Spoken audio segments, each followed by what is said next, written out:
Tanishka Verma. Yes sir. बेटा तुम्हारी class ना कल 9:30 AM से होगी, ठीक है?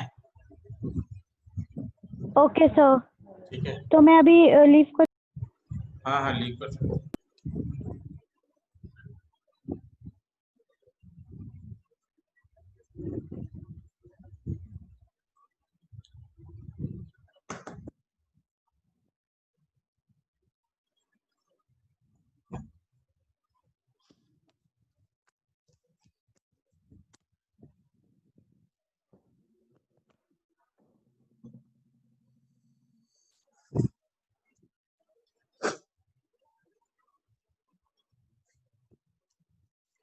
तो देखो आज हम पढ़ेंगे नेक्स्ट जो टॉपिक है पैकिंग एफिशिएंसी। हमने पढ़ ली थी, पैकिंग फ्रिक्शन हमने पढ़ लिया था। आज जो इम्पोर्टेंट टॉपिक है वो है density of unit cell. Density of unit cell. Unit cell density का एक क्वेश्चन पूछते हैं। ये क्वेश्चन आपका जो है डेंसिटी का, सबसे पहले अगर बोर्ड एग्जाम की बात की जाए तो वहां पूछा गया है, नीट एग्जाम में भी पूछा गया है इस क्वेश्चन को, ठीक है? जो भी क्वेश्चन आता है ये वो फॉर्मूले बेस्ड क्वेश्चन होते हैं, मेनली फॉर्मूले बेस्ड जो भी हैं वही क्वेश्चन होते हैं। मतलब फॉर्मूले से ही आपको निकल जाएगा, आपको ज्यादा मेहनत नहीं करनी पड़ेगी। फॉर्मूला बेस्ड क्वेश्चन है,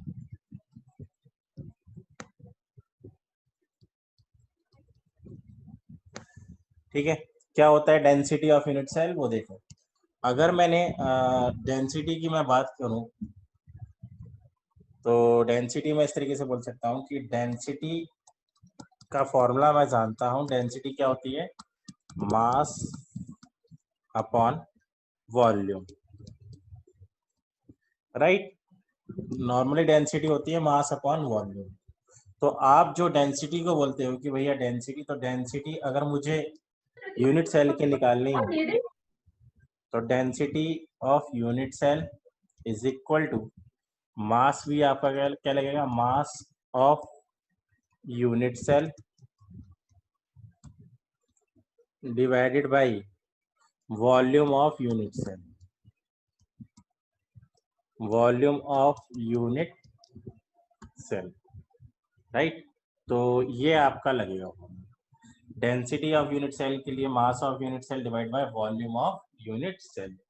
तो इस तरीके से आप डेंसिटी निकाल पाओगे। अब एक बात देखो आप, अगर मैं क्यूबिक यूनिट सेल की बात करूं, ध्यान से समझिएगा, cubic unit cell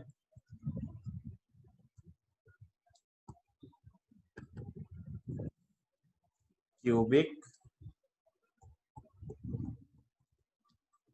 unit cell, तो अगर मैं क्यूबिक यूनिट सेल की बात करूं तो क्यूबिक यूनिट सेल का वॉल्यूम कितना होगा? आप सभी लोग जानते हैं ए क्यूब। ए क्यूब इसका वॉल्यूम होगा, राइट? तो आपको यहाँ पे वॉल्यूम पता ही है। अब मेन चीज आता है कि मास ऑफ यूनिट सेल क्या होगा। मास ऑफ यूनिट सेल वो कितना होगा, ठीक है? तो मास ऑफ यूनिट सेल के लिए आप लोग क्या करेंगे कि हमें अगर मास निकालना, मास ऑफ यूनिट सेल, तो total number of atom Z की multiply mass of one atom से कर देंगे। Mass of one atom, Z क्या है आप समझते होंगे कि Z total number of atom. Z क्या है? Total number of atoms. जितने टोटल नंबर ऑफ एटम्स होंगे उनकी multiply mass of one atom की से।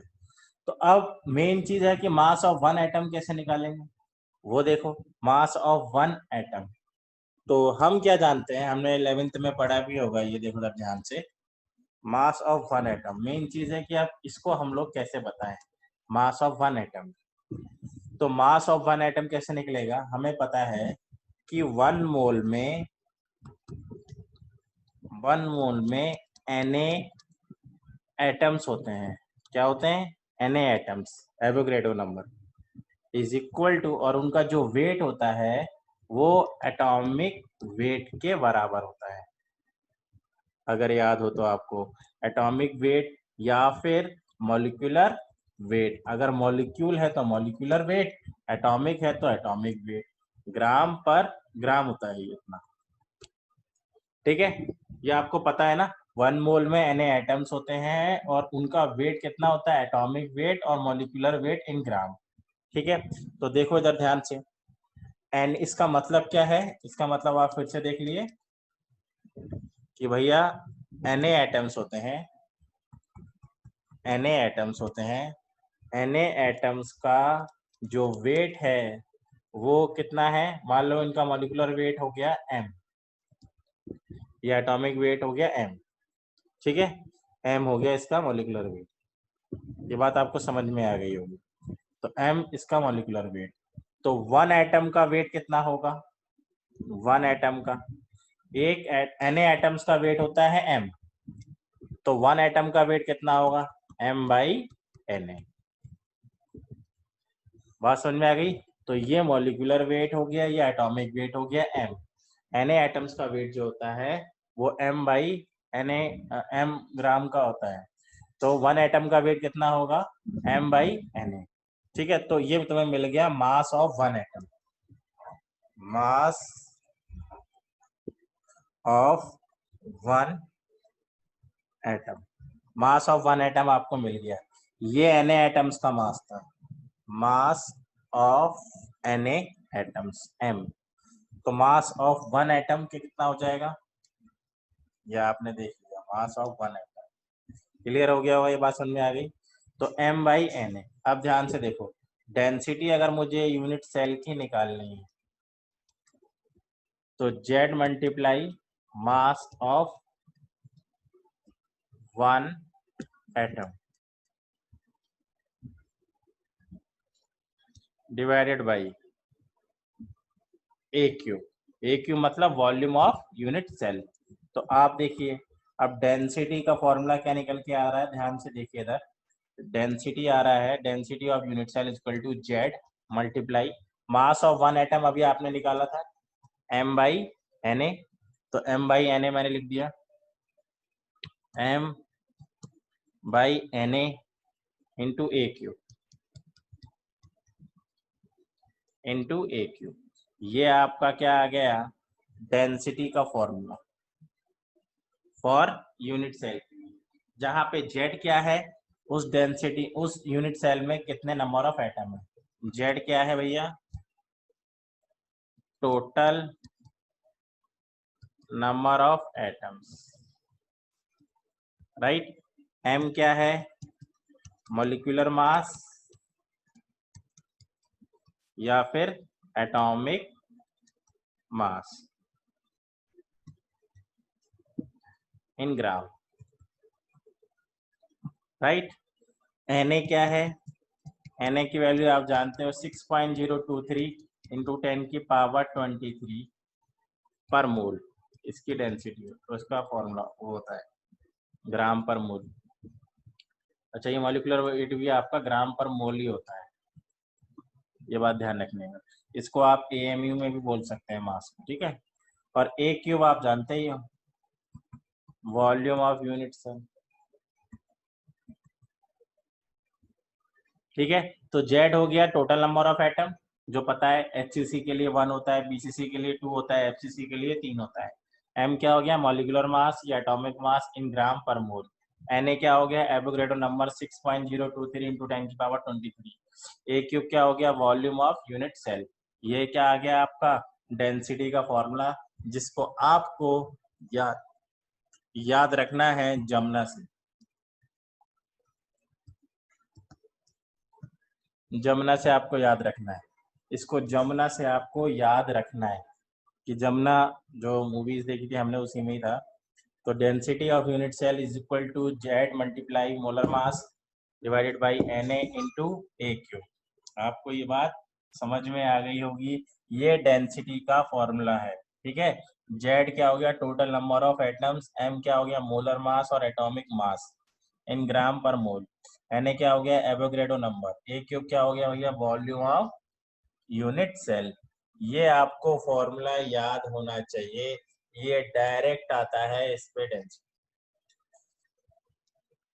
डायरेक्ट आता है, जिसको आपको जमुना से याद रखना है। ठीक है, अब इसमें ये बात आपको ध्यान रखनी है कि इसको यूज कैसे करना है। देखो यूज कैसे करना है, फॉर्मूला तो हमने लिख लिया, याद भी हम कर लेंगे, यूज कैसे करना है वो देखो। कई बार वो फॉर्मूला याद कर लेते हो पर यूज नहीं कर पाते ढंग से, तो वो देखो इधर कैसे अप्लाई करना। फॉर्मूला था density equal to Jamuna, Jamuna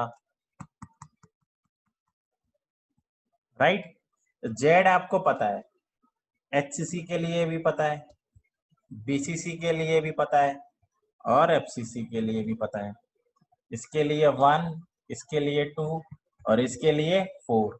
molecular mass आपको गिवन होगा, ये गिवन होगा राइट।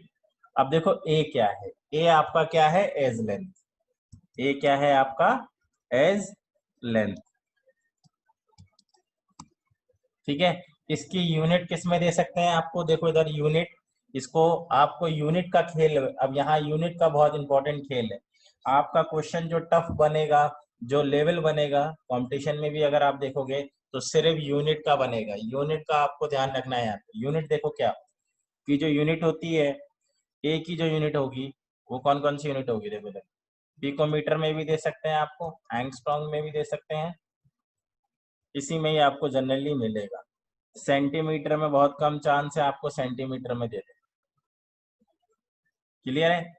डेंसिटी की आप यूनिट जानते हैं, वो डेंसिटी की यूनिट क्या होती है, ग्राम पर सेंटीमीटर क्यूब भी हो सकती है, ग्राम पर जो आपका आंसर आएगा है ना, मीटर क्यूब भी हो सकती है। जनरली आंसर ऑप्शंस आपके ऐसे बनेंगे। ठीक है, तो मैं ये कहना ये चाह रहा हूं कि यूनिट का खेल इन्हीं दोनों में ही खेला जाएगा आपके साथ। ए और डी में यूनिट का खेल खेला जाएगा। ए की जो यूनिट होगी वही डेंसिटी की यूनिट आएगी, ये बात समझना। यदि आपने ए को सेंटीमीटर में ले रखा है तो डेंसिटी भी किस में आएगा, ग्राम पर सेंटीमीटर क्यूब में। अगर आपने ए को मीटर में ले रखा है तो डेंसिटी भी किस में आएगी, ग्राम पर मीटर क्यूब में। ये आपको ध्यान रखना है, ये बहुत ही इंपॉर्टेंट है। पर जनरली आपको क्वेश्चन में क्या गिवन होगा वो आप ध्यान दीजिए। क्वेश्चन में जनरली, इन जनरल, जब आप मैक्सिमम क्वेश्चंस देखेंगे, मैंने बहुत सारे क्वेश्चन देखे हैं इसके, तो उसमें मुझे देखने को ये मिला है कि ज्यादातर आपको ये पिकोमीटर में देखने को मिलता है। और आप जानते हैं कि एक पिकोमीटर में 10 की पावर -12 मीटर होते हैं। एक पिकोमीटर में 10 की पावर -10 मीटर होते हैं। ठीक है, तो जनरली क्या होगा, सॉरी सेंटीमीटर होते हैं, सेंटीमीटर।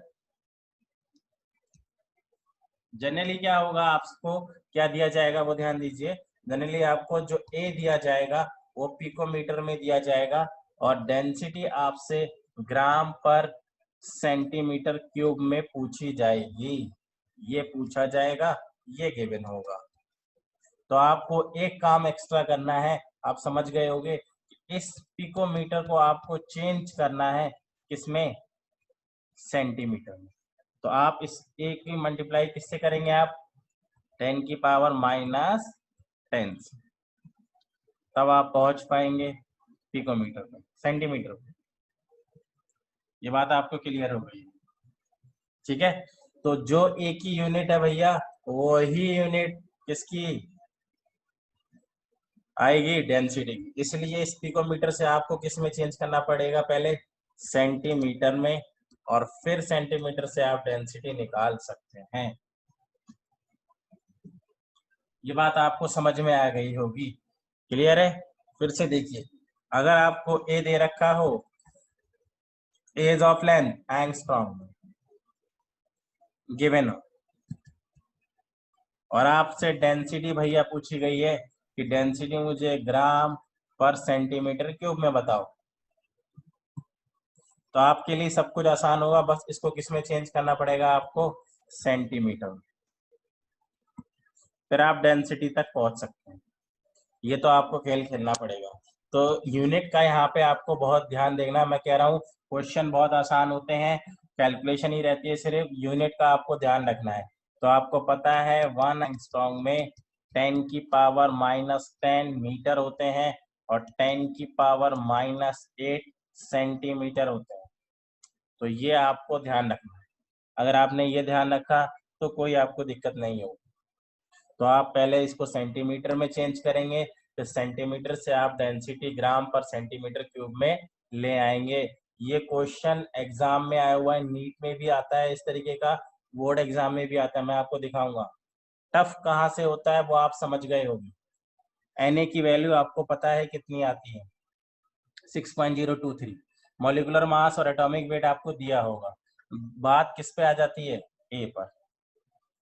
तो ए आपने समझ लिया कि ए क्या है, उसको यूनिट में आपको कैसे खेलना है। दोबारा से समझ जाइए इस बात को। आपने डेंसिटी का भैया फॉर्मूला निकाला, डेंसिटी का फॉर्मूला ये आया था जमना करके, Z multiply M upon N A multiply ये क्यू। ठीक है, अब मैं कह रहा हूँ यूनिट ऑफ ए डिपेंड करेगी, डेंसिटी की यूनिट आएगी उसी पे, जो डेंसिटी की यूनिट है वो सीधे सीधे डिपेंड करेगी ए की यूनिट पे। अगर ए आपका दे रखा है किस पे, देखिए ध्यान से, एज लेंथ पिकोमीटर में भी दे सकते हैं, एंगस्ट्रॉम में भी, सेंटीमीटर में। जनरली डेंसिटी आपसे ग्राम पर सेंटीमीटर क्यूब, ग्राम पर मीटर क्यूब में पूछी जाती है। ठीक है, तो ये बात आपको ध्यान रखना है कि अगर आप ए की वैल्यू को ये लगाओगे तो डेंसिटी की वैल्यू ये मिलेगी, और अगर ए की वैल्यू आप मीटर में लगाओगे तो ये मिलेगी। ठीक है, तो ये आपको कैलकुलेशन के लिए आना चाहिए इतना, कि कैसे हम लोग कन्वर्ट करते हैं। इतनी बात समझ में आ गई तो रेज योर हैंड। इसमें कोई दिक्कत किसी को तो वो पूछ सकता है भैया कि उसे अगर ये बात समझ में नहीं आई। जानवी,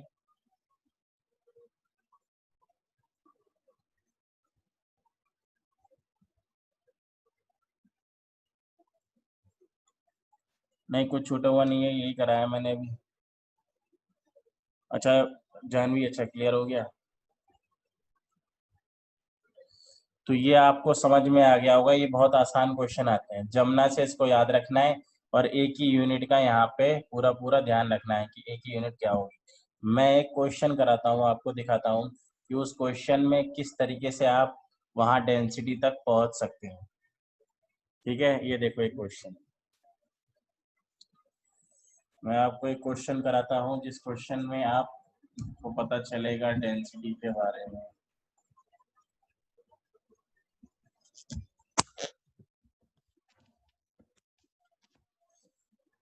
ये क्लास नंबर 4 क्लास नंबर 3 पे पहुंचना है।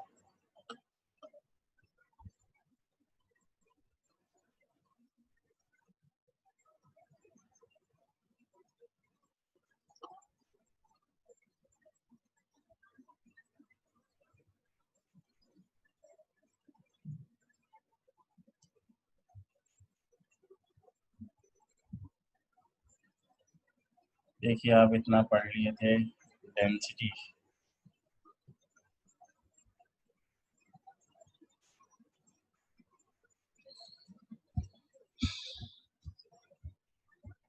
ये देखिए ये वाला क्वेश्चन सभी को दिख रहा होगा, ये वाला क्वेश्चन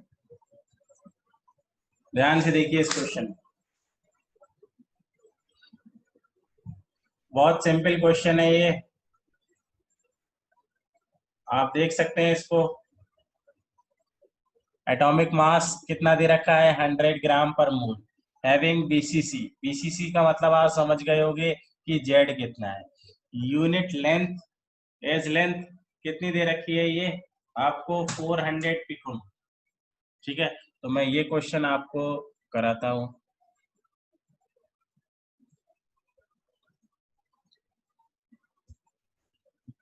इसका क्वेश्चन आपको कराता हूँ आज।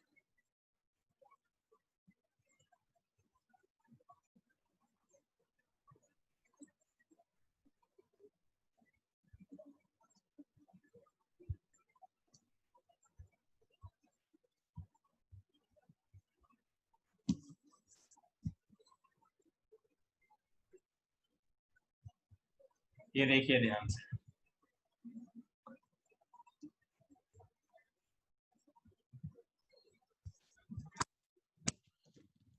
इसमें मेन चीज क्या है ध्यान देने वाली, वो आप देखिए। अब ध्यान से पढ़िए, क्वेश्चन इस तरीके के आते हैं, बहुत आसान क्वेश्चन आते हैं। आप देखिए, an element atomic mass sir question पूरा नहीं दिख रहा है। ठीक है।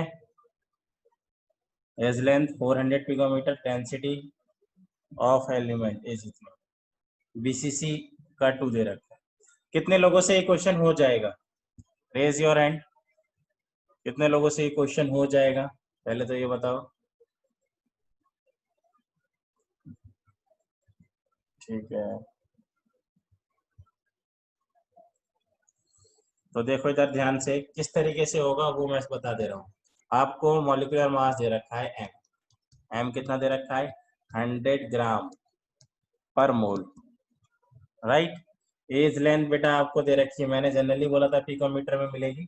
एज लेंथ आपको मिल रखी है 400 पिकोमीटर। अब देखिए, डेंसिटी के जो ऑप्शंस दे रखे हैं वो ग्राम पर सेंटीमीटर क्यूब में दे रखे हैं, आप लोग देख रहे हो। तो उसको भी मैं सेंटीमीटर में चेंज करूंगा, यानी किस में करूंगा?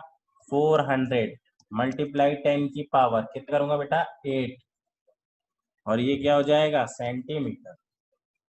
इसमें चेंज हो जाएगा, आपको समझ में आ गया होगा, ये सेंटीमीटर में चेंज हो जाएगा, राइट। ये आपको क्लियर हो गया होगा। जेड कितना होगा भैया? बीसीसी है तो कितना होगा? 2 होगा, ठीक है। अब डेंसिटी निकालना है, निकाल दूंगा डेंसिटी। तो डेंसिटी मतलब जमना, तो यहाँ पे Z multiply M divided by N A into A cube लगाओ भैया। सर एक 400 इंटू 10⁻⁻10 होगा। -10, हाँ सॉरी -10, -12 होता है वो, ठीक है ठीक है, गुड गुड। यहाँ पे 2 multiply 100 divided by N A मतलब 6.023 इंटू 10 की पावर 23 इंटू, अब देखो इधर ध्यान से, इसको मैं क्या लिख सकता हूँ, इसी को अगर मैं थोड़ा सा आसान करूँ तो ये 4 इंटू 10 की पावर -8 हो जाएगा सेंटीमीटर, राइट। तो 4 इंटू 10 की पावर -8 का होल क्यूब, राइट। तो अब ध्यान से देखना, 2 मल्टीप्लाई 10 की पावर यहाँ पे हो जाएगा 2 डिवाइडेड बाई, यहाँ पे देखो 6.023 इंटू 10 की पावर 23, कैलकुलेशन बता रहा हूँ। 4 का क्यूब कितना होगा? आप सब लोग जानते हैं कि 16 इसका स्क्वायर होता है, और 64 मल्टीप्लाई ये हो जाएगा 8, ये हो जाएगा कितना? 24 माइनस का 24, ठीक है। तो इस वजह से ये 23 आपको कैंसिल करना होता है, इस वजह से मोस्टली क्वेश्चंस में ऐसी चीजें दी जाती है, ताकि ये 10 की पावर 3 वाला आपका 10 की पावर 23 वाला आपका नेग्लेक्ट हो सके या कैंसिल हो सके, ठीक है। इसलिए ये कैलकुलेशन ऐसी दी जाती है।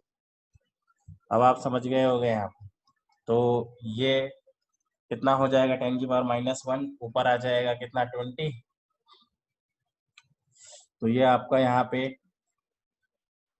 जब मैं इसको कैलकुलेट करूंगा तो 2 मल्टीप्लाई 10 की पावर 2 डिवाइडेड बाई, ये हो जाएगा 6.023 इंटू 64 इंटू 10 की पावर -1, राइट। मतलब पॉइंट आ जाएगा किसी पे भी 6.4 कर दो चाहे, तो कैलकुलेट करके 5.2 आएगा ग्राम पर सेंटीमीटर क्यूब।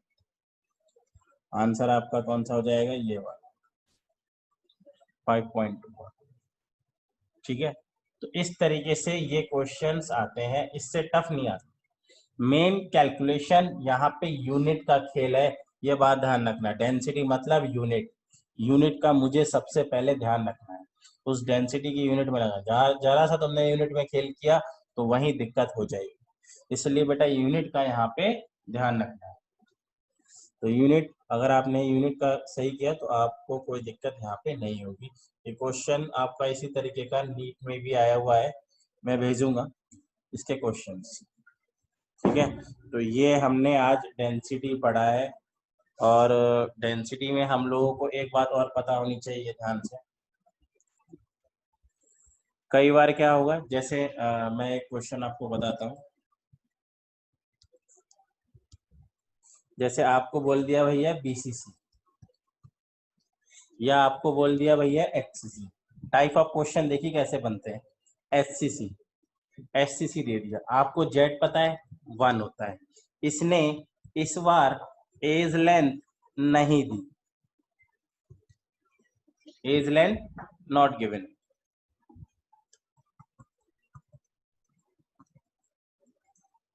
तो भैया एज लेंथ ना देके इसने क्या दिया, इसने दिया यहाँ पे रेडियस ऑफ एटम। क्या दिया इसने, रेडियस ऑफ एटम। तो मुझे पता है कि रेडियस ऑफ एटम आर और एज लेंथ में एचसीसी में क्या रिलेशन होता है, ए इक्वल टू कितना होता है 2r। तो मैं यहां से ए कैलकुलेट कर लूंगा, राइट, ये मैं कैलकुलेट कर लूंगा। उसके बाद मैं क्या निकाल सकता हूँ, फिर डेंसिटी कैलकुलेट कर सकता हूँ।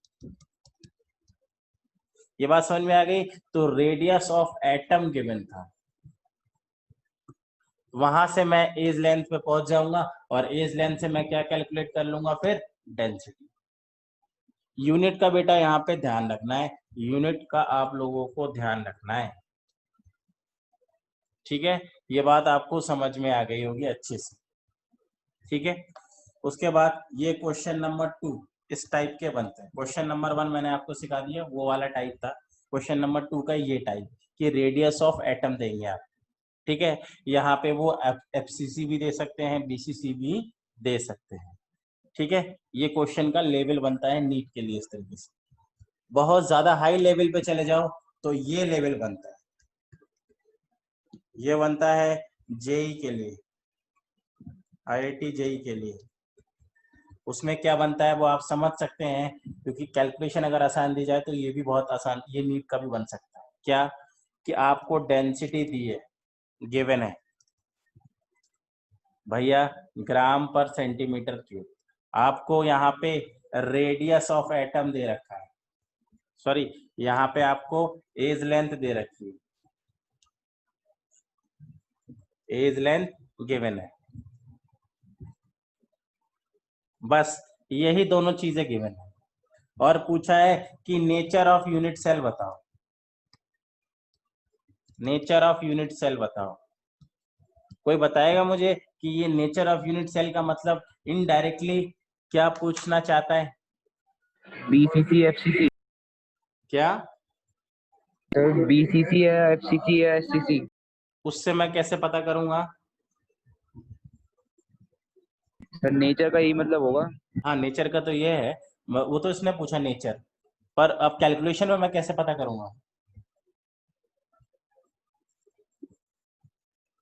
तुमने आंसर बिल्कुल ठीक दिया है, पर कैलकुलेशन में मैं कैसे पता करूंगा। मुझे तो यही दोनों पता है बस, चलेगा, है जेड की वैल्यू से पता चलेगा। हाँ जेड की वैल्यू से पता चलेगा, वेरी गुड, जेड की वैल्यू से पता चलेगा। जेड अब मुझे इस बार कैलकुलेट करना है, जेड ही कैलकुलेट करना है। बात समझ में आ रही है। जेड अगर 1 तो एचसीसी, जेड अगर 2 तो बीसीसी, जेड अगर 4 तो भैया एफसीसी, है ना। तो यहां से मैं जेड पता करूंगा और मुझे पता चल जाएगा। अच्छा, ये पता हो जाने के बाद ऐसा भी हो सकता है तुमसे पूछ ले कि रेडियस ऑफ एटम बताओ, तो तुम्हें उस ए और आर का रिलेशन भी पता है उस यूनिट सेल के लिए, तो ये तुम्हारा लॉन्ग क्वेश्चन बन सकता है कि जेड पता करो, नेचर ऑफ यूनिट सेल, और साथ ही साथ रेडियस ऑफ एटम बताओ। तो रेडियस ऑफ एटम तो मैं तभी बता पाऊंगा जब तुम ये बताओ कि वो बीसीसी है, एफसीसी है, एससीसी है, तभी तो मैं बताऊंगा ए इक्वल टू 2r या 4r इक्वल टू, इस तरीके का जो मैंने रिलेशन देखा था, है ना। तो ये मैं तभी बताऊँ। बस यहाँ पे यूनिट का ये ध्यान रखना है भैया कि ग्राम पर सेंटीमीटर क्यूब में, यानी कि एज लेंथ भी आपको किस में लेनी है, सेंटीमीटर में। तो इस चीज का ध्यान रखना है। ये टाइप 3rd क्वेश्चन बनता है जो आपको देखने मिलेगा। इससे अलग कोई टाइप ना ही कोई कंपटीशन में आता है, ना ही कोई बन सकता है, बन ही नहीं सकता, इसलिए कोई पूछ ही नहीं सकता। समझ में आ रहा है? तो ये 3 टाइप मैंने आपको समझा दिए कि डेंसिटी निकालने के 3 टाइप किस तरीके से हैं और उस पे बेस्ड क्या क्वेश्चन। मेन चीज भैया आपको क्या याद रखनी है? जमना याद रखना है आपको, mainly Jamna. Z equal to Z, D equal to Z multiply M upon N, एक राइट। मुझे यहाँ यूनिट का स्पेशली ध्यान रखना है। ए की जो यूनिट होगी, unit of A is equal to होगी यूनिट ऑफ, यहाँ पे जो यूनिट ऑफ डेंसिटी डिपेंड करेगी, इक्वल तो नहीं बोल सकते, density, unit of density depend करेगी यूनिट ऑफ ए पर, बस। और उस ए को कन्वर्जन करना मैं जानता हूं, मैंने सीख लिया सारा कैलकुलेशन। ठीक है, तो ये क्लियर हो गया। रेज योर हैंड जिसको बात समझ में आ गई।